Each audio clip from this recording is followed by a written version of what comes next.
Hello. Hello, and that was me getting involved in a Viking invasion of York 1987 style. And a bit later on in the programme, you can see how I got on when I had a go at rowing a longship. We won't be seeing those mountaineering dogs today because the snow's all gone on the mountain that they were going to climb, but we do have a very special guest. He is none other than the new Doctor Who.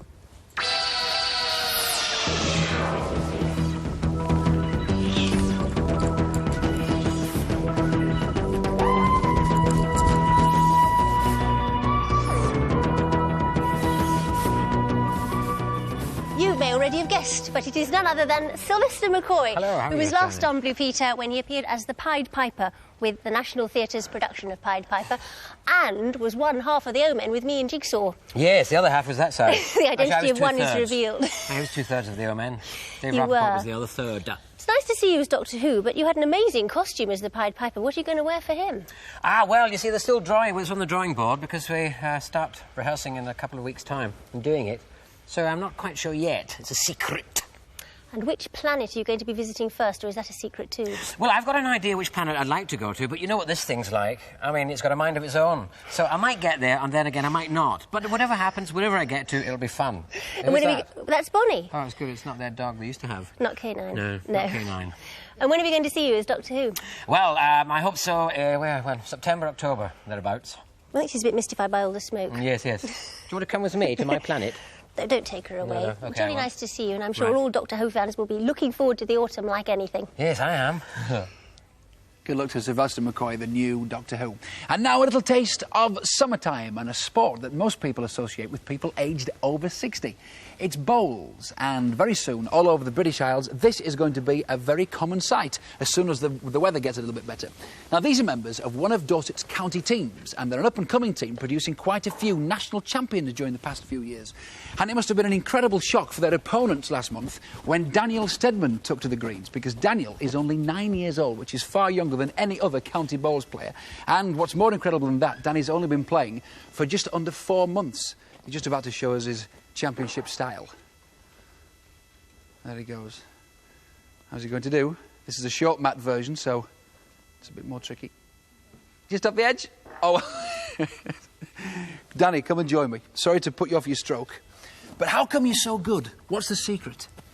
Well, after school, most days I go up to the Moonfleet Bowling Green to get some practice in the weekends. I play spoons dive on Saturdays, and I sometimes go up on Sundays. So practice makes perfect. Yes. How long do you practice for at a time? 2 hours. How did you first get involved in bowls? Well, my dad bought us some carpet bowls, and then a few Christmases after that he bought us some big bowls, and we went to play up at Moonfleet. And were you good straight away? Were you a star as soon as you started playing? Well, it took a bit of practice. And how did you get involved in the county team? You put in everyone under 40 who wanted to play, put their name down on a sheet, and then they chose the best ones. Because bowls is quite a tricky game, isn't it? I mean, there's certainly more to it than meets the eye. Now, the idea is that you're supposed to get your bowl, or wood, as it's called, as near to the white ball, or jack, as is possible. But, of course, there are quite a few hazards, because, first of all, the wood is weighted, which means you've got to allow for it to curve once you've bowled it. And then, on this version, which is called short mat, indoor short mat, we have to avoid the... that's a hazard, avoiding the bowls. You have to avoid that centre block in the middle, so there are quite a few tricks to watch out for. It's a very tricky game. Oh! I've played a couple of times, but Caron Keating, have you ever played before? Never, no. Well, we've got some expert advice today from Mike Goddard, who was a former triples British Isles champion. There he is. He's bowling away there. Mike, what Hang on a tips minute, do you lady. have? Hello. That's it. Oh, ruin it there. What tips do you have for somebody who's never played before? Well, in the introduction, you mentioned bias. So, hold the bowl with a little ring on the inside, right? It will always go that way. Right. And if you're bowling that way, a little ring on the inside will always go that way. OK. Right? So just hold it and then just let it roll off your fingers. That's right. That's right. Sounds Just roll off the fingers. That's simple, it. really. Right, have a practice one, and then OK. you can have a go against Denny. You should all get out of the way. Stands on that. Pairs. Is that good? That's not bad at all, actually. That's all right, you're going to So hit you the jack. might even get a prize for that. I did. That's very good. Right, well, after that, you can have a go against Danny. One bowl each, then. and let's see who gets closer. So it's me and Caron versus Danny? That's right. I bet you're quaking in your shoes, Danny. We want Who's another gonna go wood. first? The lady goes first. The lady goes first. Lady goes Thank first. you. Good luck, Caron. You're on my side, so come on, let's do it. I'll try. Have you missed it? Yeah. Yes. She's missed it. That's Is she going to good. hit it again? No, she's That's not. good. Oh, stop. Is she going to stop? No, it's gone off the end. So that's not counted, Mike? That doesn't count. So it's all up to you. Hang on a minute. Let's see Right, what it Danny, does. you've got to stop on the green. Oh, that's a nice one. Stop. Is That's he gonna very stop? good. He's going to hit it. Well, you've got something to beat there. You've got something to beat. Can you do it? You've got to get closer than that. Concentration time. At least the green goes with the shirt. Right, so it's the small thing... Small ring on the to inside, Small that's it. ring, yes. That's it. OK. Left knee. Left knee. Hand on left knee. Well, that's a good effort, but will it stay up? It's going to hit the jack. Go you're on. A bit heavy. I think Danny's won that, you know. Oh, let's dive to the end. It was close. It was... Was it close? No, not at all. Not really, no. Oh, no. I think Oh, we've got no. one to Danny. The clear winner here. One to Danny. Mike, are there any rules about what age you have to be to play on the county team? No, any age could play, from 9 to 90. If you have the ability to play games, you can play bowls. So anybody really could have a go at it? Anybody can play. Oh, yes. Yeah. Now, Danny, what further ambitions have you got now that you're on the county team? What's left? Well, I win singles for England. Well, I wish you all the very best, and I'm sure that you will do something like that anyway. And congratulations for being the youngest player to get into a county team. And there's a Blue Peter badge, OK? You can stick it on your tie. So that might bring you luck. Thank you to Mike as well for coming along. And thank you to all the team. Can we join? No? I don't think they want us Bit of in their team agitation. somehow. I think you'd get in. I think Bonnie might do better. Now, ever since I took part in that very mysterious ceremony up Hellier last month, I've become absolutely fascinated by Vikings. So I was delighted to be invited up to what used to be the Viking capital of northern England, York. And there's some fabulous Viking relics there, like a complete town with houses and pottery and clothing, all underneath the streets of Coppergate. But one thing that they haven't managed to excavate is a Viking longship. It was the longships that made the Vikings such a powerful nation. When they first invaded our coasts over 1,000 years ago, they used their longships to penetrate deep inland along rivers and creeks. The longest warship ever found was 28 metres. That's longer than a tennis court. And the Viking sagas tell of longships that carried 300 men. But not all Vikings were raiders and warriors. Most of them used their boats to carry cargo thousands of miles, as far as Greenland and Newfoundland. 400 years before Christopher Columbus, the Vikings became the first Europeans to discover America. Although the Vikings haven't been around for a long time now, their boat-building skills have been handed down over the generations, and they're being kept alive today by enthusiasts like Olaf Envig and Richard Hall, who are preparing Todmundson for a spectacular Viking longship race along the River Ouse. The Todmundson is a direct descendant of the Viking longships, and Olaf presented her to York after he'd rescued the ship from a Norwegian bog. That's as far as it'll go. OK. Good morning, Olaf. Good morning. Hello. Let's climb in without getting the shoes wet. Go. Morning, Richard. Morning, Mark. Where do you want me to sit? I think just about they'll do very nicely. OK, right. The tracksuit's ruined, the gloves are ruined, but who cares? Let's carry on. Right, Olaf, take a seat. Yep. So, Richard, the Todmundson's a very important boat, isn't it? But why? Because in the Viking Age, ships like this came up the river to York, and then they were actually made here and used from here. York was a great international port, and it was boats like this that sailed down the rivers to go fishing in the Humber. Boats like this would have been going down the river all the time in those days. So it's a little bit of York's Viking heritage coming back home. To give the Todmundson a grand welcome, Richard had entered her in York's Viking longship race to see how she'd perform against 7 modern-day replicas. It was the biggest gathering of longships since the Viking invasion. 4 boats raced in our heat, and Olaf's daughter, Gunn, made sure there was no slacking on the Todmundson. Let's take him on out. I think they're tiring on the far side. Where are you going to turn the motor on?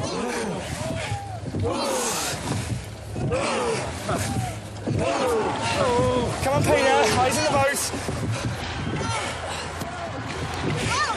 Come on, we're there now. We want more engagement. Come on, big ones. Some big ones. Come on. Come on.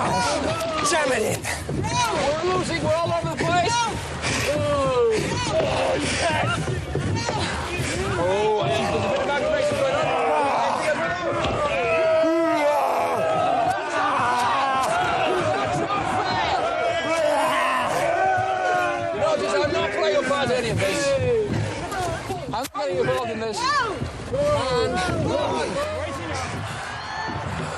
Not much further!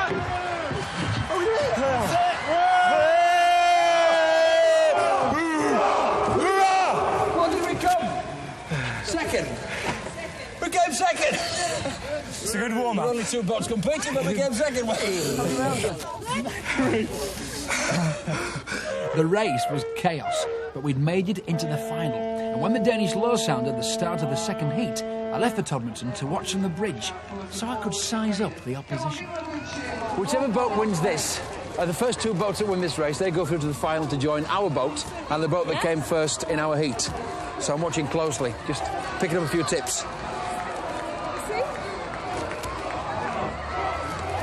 Lots of chanting going on. They're all chanting in Norwegian. It seems to get the aggression going. That's what they say. Go on!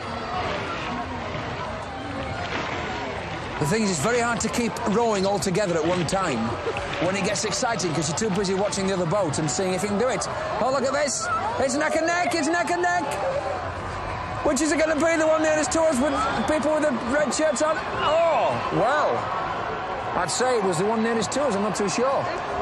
OK, so the 2 that have won, now they'll prepare to go back down and the final's going to take place, which means I'm in the final, so I better go get ready because they're all waiting for me. OK. Little did I know that the Todmundson had already returned to the start line without me, and the man on the lure thought he could signal the start of the race. But the question on everybody's lips was, where's Curry? While I've been watching the race, the time it's taken for me to get down to the start line, the final has started, and I'm not on board, so I can't win. So all I've got to do now is encourage the lads to win. Come on, you can do it without me! Come on, lads! Come on, you can do it! We follow them all the way. They're still in 4th position. Oh, dear, I feel really guilty now. OK, we'll try and catch them up and try and keep on the side of them and see what we can see, OK? We're going along board. Maybe we can create a few waves and put the other people off. Let's see if we can do that. A bit of gamesmanship, that's what's needed. Oh, they're picking up a bit of speed now. This is where they... I think they're in 3rd position now. Yeah, they're in 3rd position. We've got a lot of catching up to do with the first boat. I wish I was in there. The problem is the lady who's calling the instructions is Norwegian, so none of the crew can understand her. We're still in 3rd position. If I'd have been on board, who knows what would have happened? We'd probably sunk. The last, somebody's won, and they're coming last, I think. They might come in 3rd. They could come in for a close 3rd. I can't quite see from where I am. They could come in 3rd. I don't know what's happened. Have they done it? I'll tell from the cheers from the lads. Have they done it? Yes, they got 3rd position. Well, that's not bad. 3 out of 4. That was easy. I think I'd rather commentate anyway, really.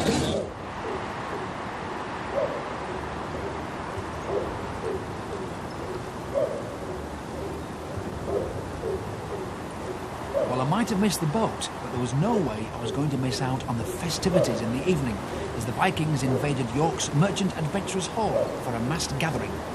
Apart from the glasses and the tracksuit, I'm totally Viking. After a hard day's rowing, there's nothing the Vikings enjoy more than tucking into a good roast. Fancy a piece of this?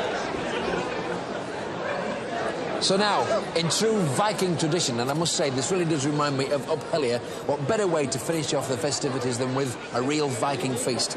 A fitting way to celebrate York's very own Viking longship. Wonderful.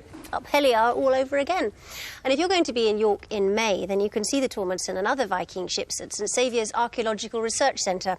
Be there until September. 75 pence for children to get in, unless you are wearing a Blue Peter badge, in which case you get in for nothing. If you missed last Thursday's Blue Peter, then you won't know that we've been asked by Oxfam to help in Mozambique, where children like these, and adults too, are facing a crisis that could turn out to be every bit as bad as the famine in Ethiopia. Many of the people have no proper clothes to wear because there's a war going on which is causing all kinds of shortages and not just food.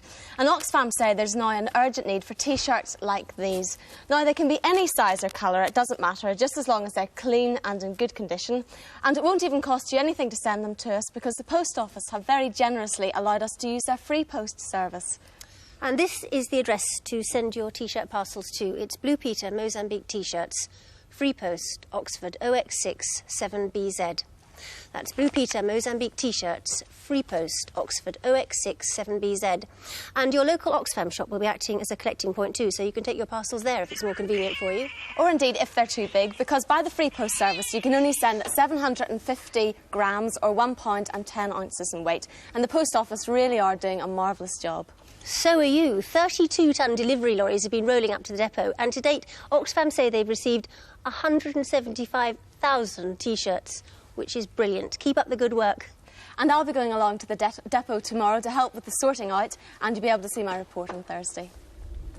And only send T-shirts, please, because Oxfam say that it's T-shirts that are most urgently required in Mozambique.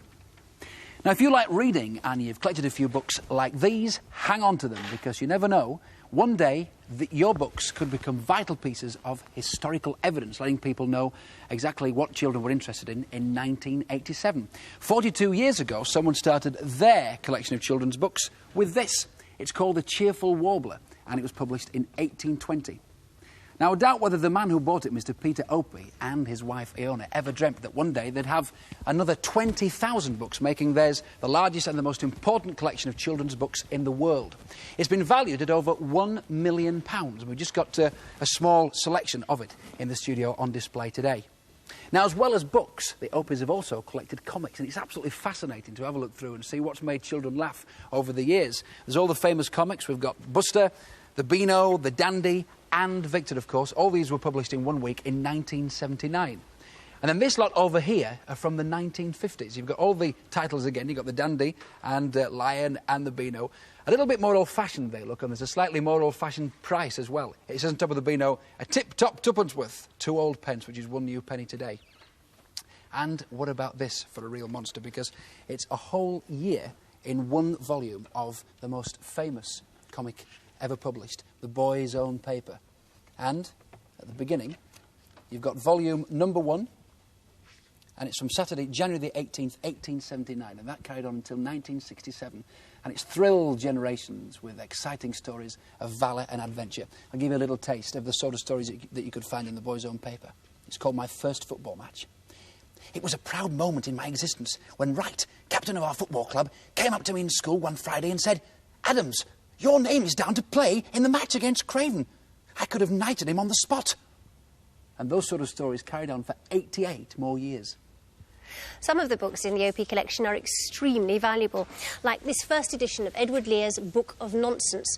It's very fragile now, the binding is all gone, so it's more a collection of pages than a book.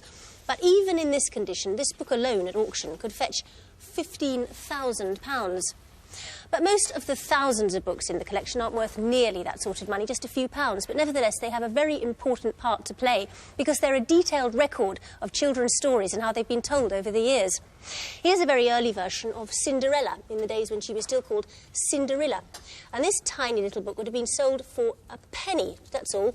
And lots of them are printed, so it's not even worth that much now. And the printing is extremely simple. Compare that with the printing in this 1814 edition of the book, which would have cost 6 shillings and sixpence, not more than a penny, 32.5 new pence to us. But that was a lot of money in those days. And intriguingly enough, this little picture of Cinderella has a detachable head, which looks a bit savage, but it plays a vital part in the storytelling because you yourself can put her into her carriage, going off to the ball to meet the prince. And, of course, essential to any story of Cinderella, you can dress her up in her magnificent dress, all ready to go to the ball. All I can say is whoever had this book must have looked after it jolly carefully because it's still in mint condition. And although those are lovely pictures, I think I prefer the ones in this 1922 edition, illustrated by Harry Clark. And look at the colours on this illustration of Cinderella helping her rotten old ugly sisters to get ready to go to the ball. They all look absolutely lovely. Compare that with a modern-day version, printed in the 1970s, which may look very like the versions of Cinderella that you've got at home, unless somebody in your family has passed down an older one. But this has just as important a part in the collection as all the others do. I wonder what she'll be wearing in the 1990s. A spacesuit, I should imagine. Now, when publishers first began printing children's books, they soon realised that there was lots of money to be made. But the competition was fierce, and over the years, clever publishers came up with every idea possible to make their books more attractive, like these shaped books, which are cut out into the shape of the main character. I wonder if you recognise who this is. It is, of course, Little Red Riding Hood. Here she is on the front, with the wolf underneath and her basket, all ready to visit her grandma. And if you turn it over, there's her back. And so it's two things in one, a paper doll and also a book. And you can see the story inside. This is the same idea. It's the story of Goody Two-Shoes, and this was the first shaped book ever published. Nowadays, Goody Two-Shoes means somebody really awful and sickly sweet. But in the original version, she was just a very good and generous person. Well, movable books and pop-up books are very popular today, but they're certainly not a new idea. They've been around for absolutely years. Look at this fantastic version of Punch and Judy. Same thing applies as you do today. You just pull the tab at the bottom, and there goes Punch, bashing the baby's brains out again and saying, "That's the way to do it!" And all the pages do that. Punch moves and everything, and Judy moves. Then you've got another version of Mother Hubbard there, and a really smashing version of Red Riding Hood. Not a movable, but a pop-up book. And this was first published in the 1860s. And there you go, a wonderful 3D effect of Red Riding Hood in the wood. That's before she meets the wolf, of course, so she's smiling. She doesn't smile when she meets him. Got to be really careful with these books because they're so fragile. This is another favourite as well. It's a German book of comic actors. This is called The Lady Singer. And if you just pull the tab at the bottom, well, isn't she glamorous? She's got two teeth, her eyes go all over the place, and she's playing the guitar with both hands. I'm just very pleased that we can't hear the sound. I don't think Madonna's got anything to worry about, do you? Some of the books in the collection weren't intended to be read, just looked at or played with. Now, a book like this may not look like a book, but it actually came inside a little parcel like this, completely flat. But imagine the surprise if you ever got it, because it opens up, just like a concertina. And the reason for that is that there are 3 holes at the front, and you peep through them, and you get a view inside, going right down to, in this case, the Palais Royal in Paris, with all the little people standing in front. It's absolutely fascinating, and it must have been a delightful toy. And to think that this little thing, fragile as a butterfly, has lasted all those years. I love that, because as if you shouldn't be looking through the windows, but you're just having a spy in. Now, everybody's had a go at making one of these, I'm sure. It's a flicker book. This is called the Cinematograph, Living Pictures. And this idea was around long before silent movies were even thought of. And I'm sure you've all done this, so you know what I'm going to do. You just flick it through, and there the character moves. Sort of jester, and he's jumping up and down, doing the splits, and he's also having a bit of a juggle as well. That's in black and white, but we've got a very good colour version here. A real cartoon comes to life. It's Donald and Pluto, a movie book in 10 reels. A complete cartoon, but in sections. I'll flick through a few sections for you. I'm going to do it fairly fast. Make it nice and smooth, and you should be able to see. There's Donald hanging from the ceiling. Let's have a go at another one. Pluto's involved in this one. Nice and smooth. Can't quite make out. Let's do that one again. Can't quite make out what that was doing. There's Pluto. There's Pluto. There's Pluto. And then in walks Donald. It's just like the real thing, isn't it? Brilliant. Well, my favourite novelty of book of all actually speaks. And if you just listen to this, if I pull this string here, it's brilliant. It's a cow. There are lots of animals in the book, but I think the cuckoo's even better.